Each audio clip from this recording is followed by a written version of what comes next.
welcome you. Thank you for being here. I'm County Supervisor Joe Simitian. We appreciate your attendance this morning. We are here today because we believe we have a path forward which will allow us to prevent the closure of the Buena Vista Mobile Home Park here in Palo Alto, preserve the Buena Vista Mobile Home Park and improve it so that it can continue to be home to 117 families with 400 residents, and prevent the loss of 117 units of affordable housing that are desperately needed here, not just in Palo Alto, but the entire Mid-Peninsula and South Bay. I think it is probably worth taking a moment for some of you who are new to this story to just recap a little recent history. 3.5 years ago, the park owner indicated that it was his desire to close the park for sale or redevelopment. That set off an extended process here at the City of Palo Alto that was consistent with state and local law. We had a 2.5-year process that the city conducted to make sure that the various parties were heard and that the matter could be fully considered. 2 years into that 2.5-year process, and by that I mean January of 2015, it became apparent that steps were going to be necessary to preserve the park and to prevent the evictions and to preserve this source of affordable housing for the city. With the support of my colleagues at the Board of Supervisors, particularly my colleague, Board President Dave Cortese, he and I put forward a measure to have the county put up $14.5 million as a affordable housing fund to see if we couldn't find a way to save the Buena Vista. The city then quickly matched that $14.5 million commitment, giving us $29 million in commitments from the city and the county. And I should emphasize here that in both cases, these are developer fees that are specifically and in fact exclusively dedicated to the use of affordable housing. That's what the money was collected for.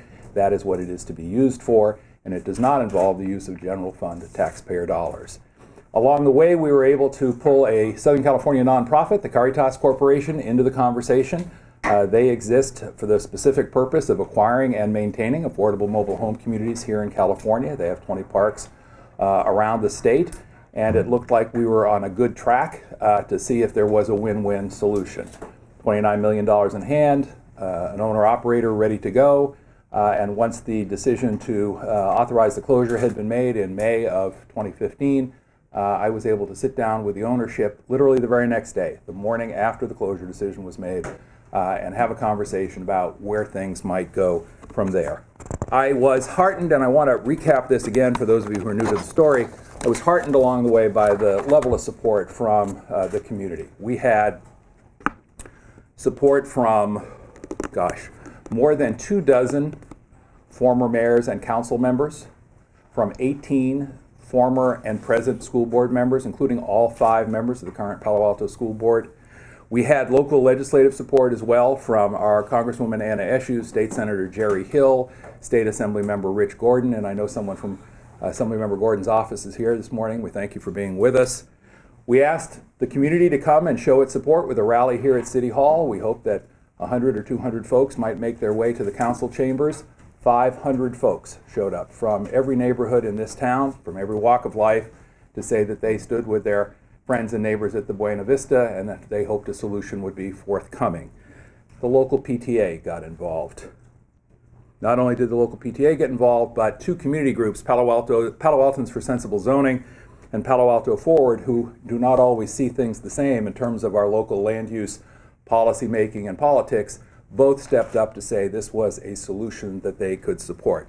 And finally, in terms of our local press, I was pleased that each and every one of the local newspapers and the regional newspapers that weighed in all weighed in support of the effort. So, what happened? With all of that support, we sat down with the owners, tried to get to yes, and then ran into a roadblock, which is that litigation commenced and is now underway that has involved the city, the property owner, and the residents in both state and federal court, as I understand the process.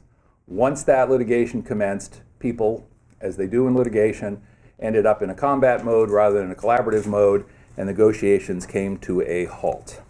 I should tell you, though, that there was a very generous offer made by Caritas to the owner, which ultimately was not accepted once the litigation began. So, we hit the wall, spent some time asking ourselves, where do we go from here? And now we can get to the point of today's press conference, which is to tell you where do we go from here.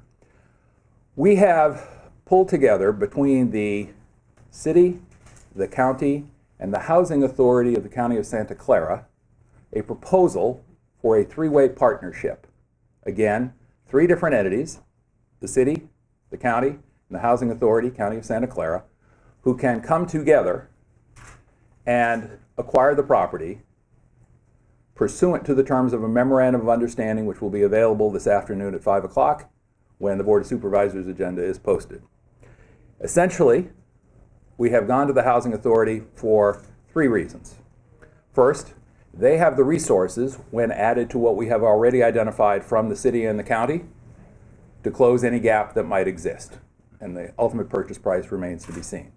Second, there's a certain logic to this because the housing authority is, after all, the one governmental entity in Santa Clara County that exists to create and provide affordable housing. Third, they have a series of tools that convinced us that they could, in fact, acquire the property, and you'll hear a little bit more about that from their director in just a few minutes. Now, I want to emphasize that while I'm very optimistic about all this moving forward, it requires a vote of three different governmental entities. Again, three different governmental entities. The Board of Supervisors at Santa Clara County, the City Council here in Palo Alto, and the Board of Commissioners for the Housing Authority. And just so that you can follow the story as we go forward, the Memorandum of Understanding, the contract, the agreement that these three bodies will need to approve, will be coming to the county for a vote on Tuesday, June the 21st. Coming to the city for a vote by the City Council on Monday, June the 28th. And coming to the Housing Authority for a vote by their Board of Commissioners, June the 29th. And I'm just looking to see. 27-28. Forgive me, 27-28. That's an important detail. The 21st is the date that we'll have the matter before our Board of Supervisors. It is then Monday the 27th, forgive me, Monday the 27th, where the City Council will hear the matter, and Tuesday the 28th, where it will be before the Board of Commissioners. At that time, I am hopeful, frankly, I'm optimistic, that all three bodies will approve an agreement so that the city, the county, and the housing authority together can fund the acquisition and improvement of the Buena Vista Mobile Home Park, preserve the park as a mobile home park for the foreseeable future, preserve it as a supply of affordable housing in perpetuity, prevent the eviction of residents at the Buena Vista, and make sure that that housing is here for people who need it and for a community that desperately needs it for a great many years to come. I'm going to close with just a personal note before I hand it over to Catherine Harris, who is the Executive Director of the Housing Authority. We can talk about the importance of this issue in terms that I think everyone understands in terms of their own community self-interest. We need a workforce to make this city and this county go. The people who live at the Buena Vista are that workforce. There's a practical imperative for them to be in this community. We also are struggling with transportation demands that seem to be sort of constantly unmet. And one of the things that we can do to make sure that the transportation problem doesn't get worse is make sure that people are right here in close proximity to the jobs that they go to every day, rather than have them going halfway to hell and back in order to get to and from their homes and to the places where they work. And finally, I have to tell you, when there's an emergency, and there will be an earthquake, there will be a flood, I'd like to know that the people who actually roll up their sleeves and make the place work are going to be here to help us.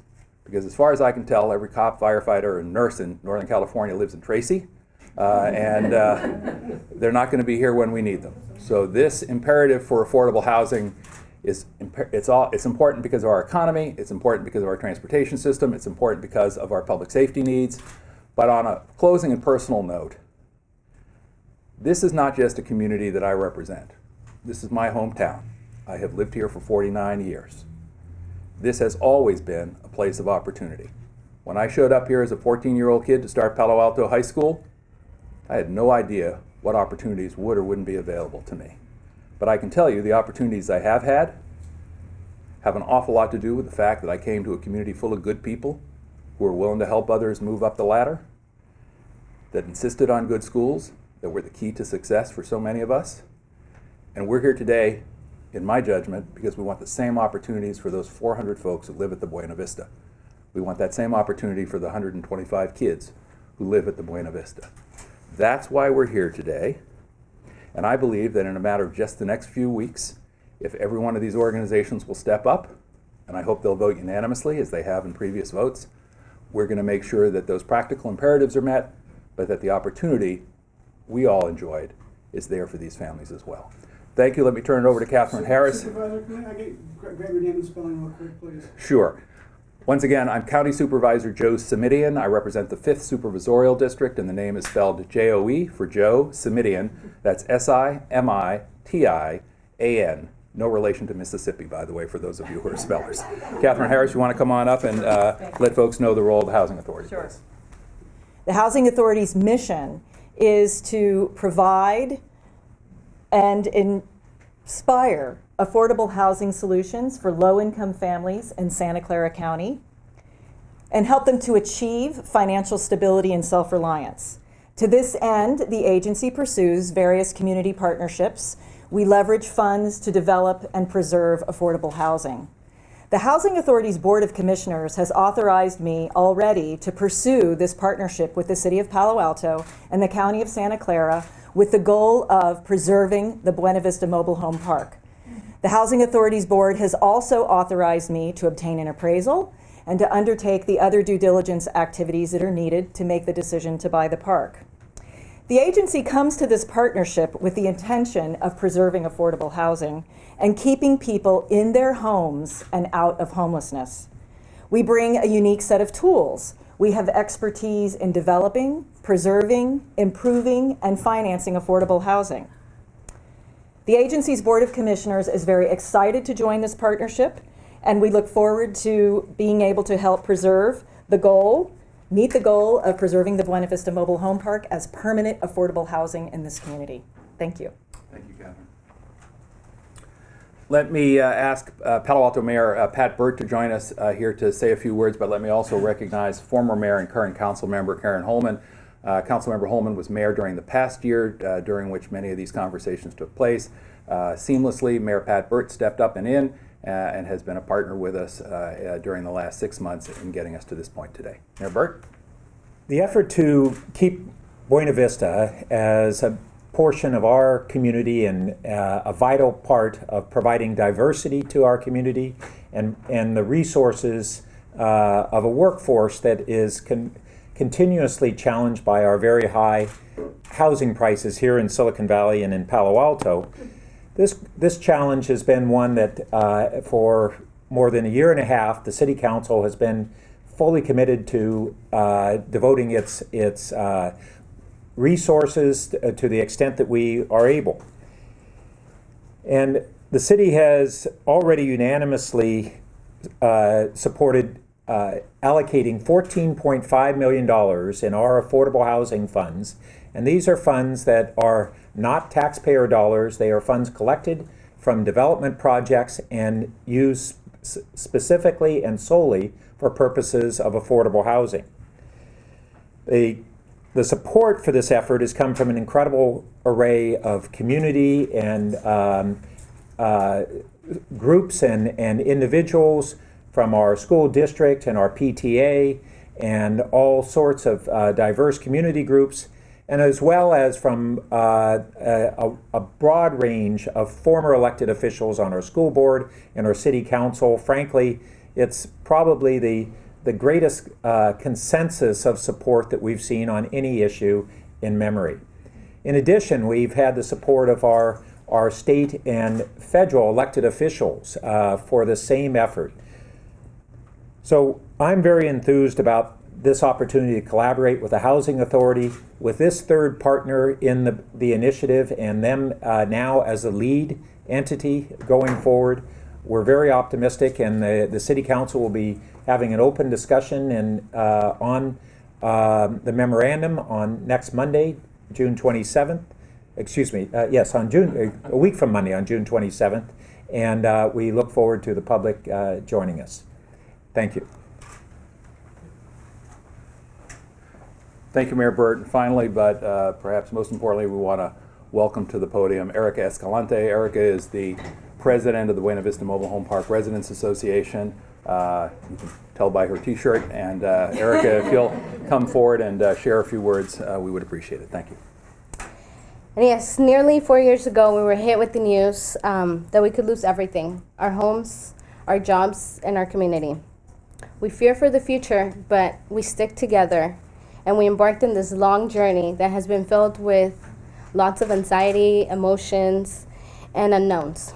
But we've also met great people along the way, such as Friends of Buena Vista, who have worked hard along our side to help us remain in our homes. We've been heartened by the support of the City Council and Mayor Burt, the County Board of Supervisors, and the tireless effort of Supervisor Simitian. And I have no words to express our gratitude.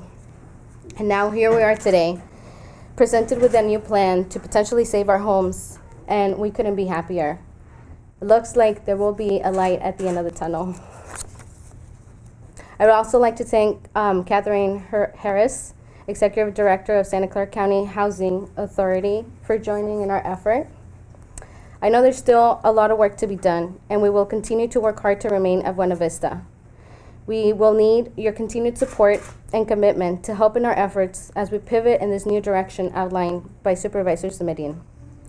Our hope is to succeed, to see our children educated here, grow up here, and become the adults we dream them to be. Give them back to this community, experiencing the joys their parents know from living at Buena Vista and Palo Alto. Especially on behalf of our children here at Buena Vista, we thank you all from our hearts. Nosotros los residentes de Buena Vista, les agradecemos de todo corazón su colaboración y trabajo. Muchas gracias y sí se puede. Thank you. Thank you very much. That completes the presentation of formal remarks. I'm going to see if there are questions, obviously. We're going to ask Ms. Harris and Mayor Burt to join us. Mayor Holman, if you want to join us as well. I think Kathy Espinoza-Howard is going to join us for questions as well. Ms. Espinoza-Howard is the current president of the Board of Commissioners at the Housing Authority. Erica, of course, is available as well. And then folks will be available for questions and comments after we go. Can start with. Hang on just a second. I'm going to go to Scott first, just because I saw it. Scott's up. All right. So, thanks so much. How much is the Housing Authority willing to put toward this project?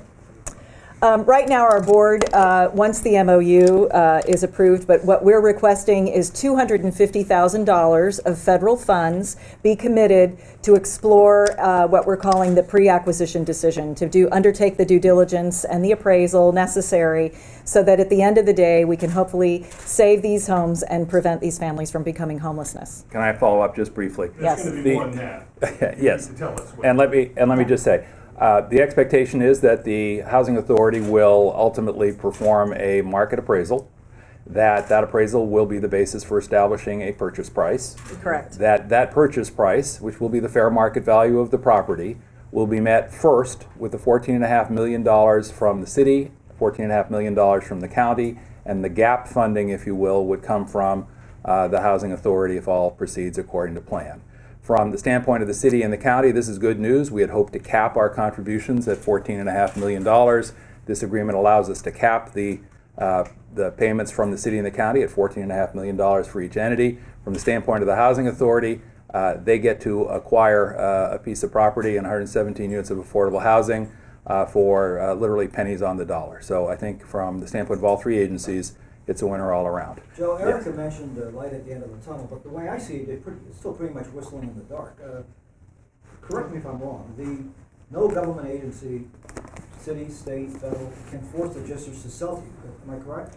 Well, actually, the Housing Authority does have the power of eminent domain. We've used it sparingly in the past. We actually used it here in the city of Palo Alto when we developed the Opportunity Center. And we believe that the Housing Authority Board of Commissioners is willing to entertain it in order to preserve this very important affordable housing resource. So, can you just follow up, just explain again, so the possibility of eminent domain could be used in this case? Absolutely. We have to have the property appraised. We have to undertake our due diligence. And our board has to meet and make these final decisions when they have all the information, but it's a very compelling background. It's the purpose of the agency, which is to preserve affordable housing and keep people from becoming homeless. And does the judge ultimately have to make that, agree with you, or can you just declare eminent domain and take possession of the property? Eminent domain is a legal proceeding. There is a very elaborate process, and I don't presume to have all of those details in front of me. I'm not the one that's going to be handling the litigation, if there is litigation. But yes, the idea is that owners are compensated. Just compensation is paid for the property, and it's determined by an independent third party. I was just going to ask, even if the three of you get together, if the owner chooses not to sell to you, what are you going to do about it?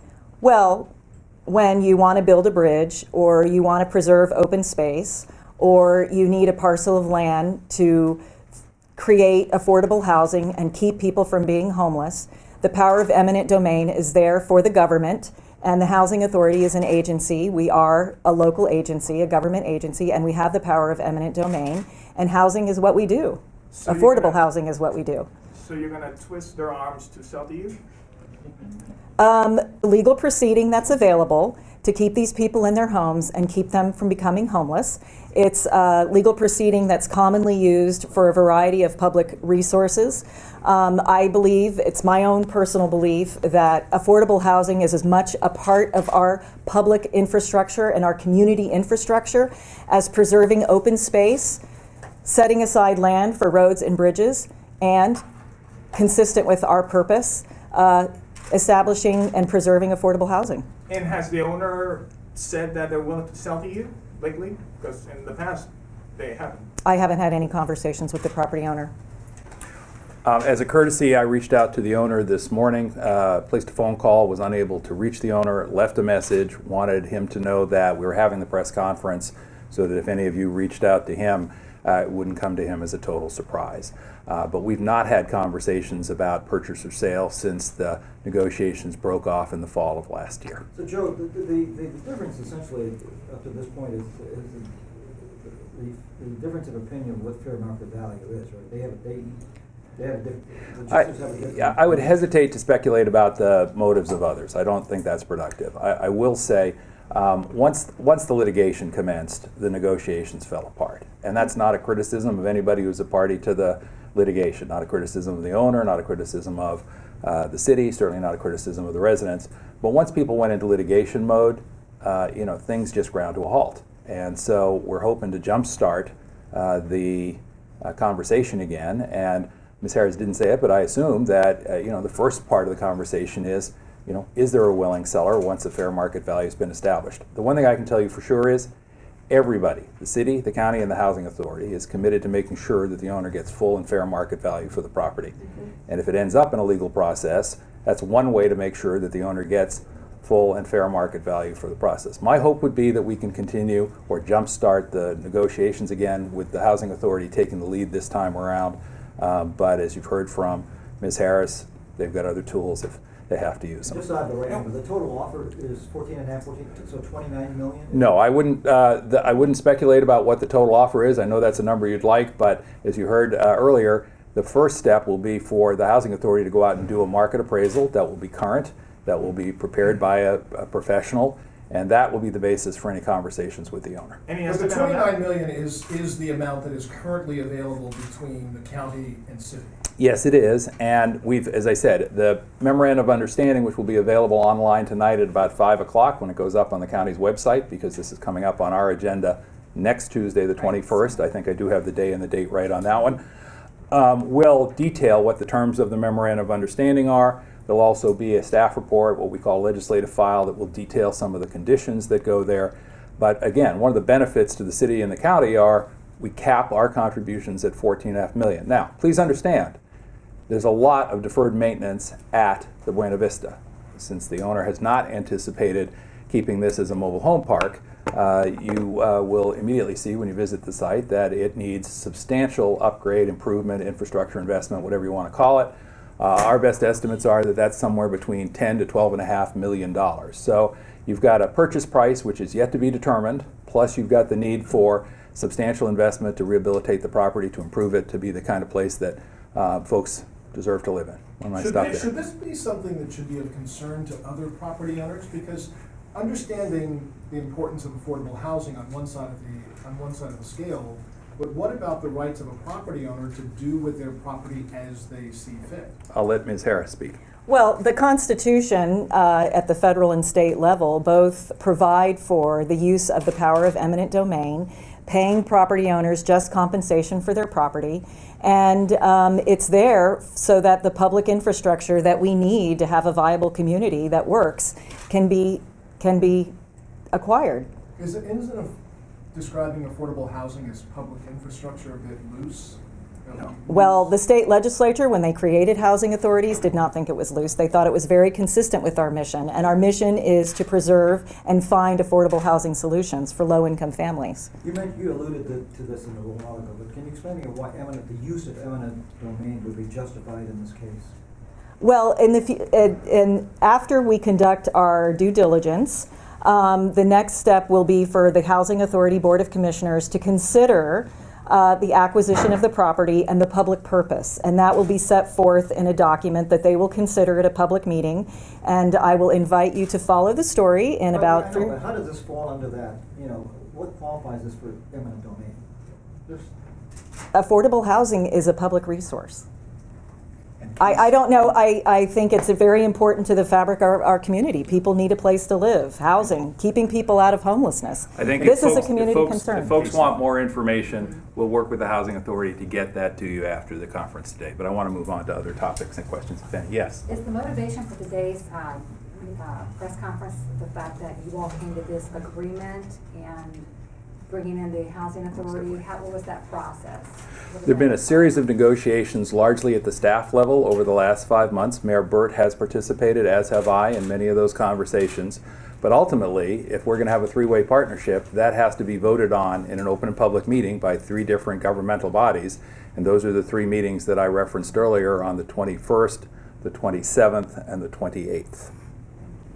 And obviously the notion today was we want to let folks know they'll have an opportunity to weigh in before or at any of those 3 meetings. Yes, Scott? Joe, there's a ceiling on the city's contribution. There's a ceiling on the county's contribution. Is there a ceiling on the Housing Authority's contribution? The Housing Authority's commitment in the Memorandum of Understanding is just so far for the pre-acquisition activities of $250,000, not to exceed. Once the Housing Authority gathers again, they have all of their due diligence information. They can consider other funds, if necessary, to keep these families in their homes. Let me just step up real quickly. If in fact additional funds are needed based on a fair market appraisal, then the Housing Authority will know, here's what the gap is that we need to fund, and then they can take a vote as to whether or not they're prepared to allocate those funds. But they can't make that determination right now because they haven't yet conducted that fair market appraisal. Fair statement? Absolutely. You realize, Joe, while you've been speaking, the way things are here, the property went up $2 million. I was just going to ask, I know you don't know the exact value, but do you have an estimate, even a range of value of the property? I think you can understand no one wants to negotiate in front of a bank of microphones and cameras, and that's not in anyone's interest. So speculating about the value of the property is probably not productive for any of us. Yes? Yeah, you've already addressed all of this, but let me just take a crack at a different kind of question. How does this break the deadlock that has seemed to have existed? We needed in order to proceed, we needed 2 things. Someone to bring the rest of the resources necessary, and someone who thought they had the ability to acquire the property. The Housing Authority fits the bill on both fronts. We also have expertise in developing, preserving, and improving affordable housing. So we have a reputation in the field when you go to apply for the tax-exempt bond financing or the other kinds of financing that affordable housing is traditionally paid for with. We have a reputation in the field. So these are additional resources and additional tools that we're bringing to the table. Any other questions before we wrap it up and just allow for... Adding the Housing Authority, how much of is this a game changer, or what is this? I think it's a game changer. I think that we described it in our announcement today as a breakthrough development. I believe it is a breakthrough development. If we have a favorable vote from all three governmental bodies, as I hope we will over the course of the next couple of weeks, then we are in position both to assure that adequate funds are available and that the tools are there to acquire the property. That is the goal, and let me just put it to you this way. I'm more optimistic today than I have been for the last 18 months, and I'm feeling very good about the partners that have stepped forward and who have continued to be engaged, and I think it's a good day. One last question. Yes, ma'am? The course of action you outlined today, how does that work with the ongoing litigation? I think I'll let you talk to the lawyers about that one. The litigation is underway. Blessedly, the County of Santa Clara is not party to any of it, nor is the Housing Authority. But the potential impact on litigation is something you should probably talk to the owner, the residents, and the city about. Okay? Thank you. Thank you all very much.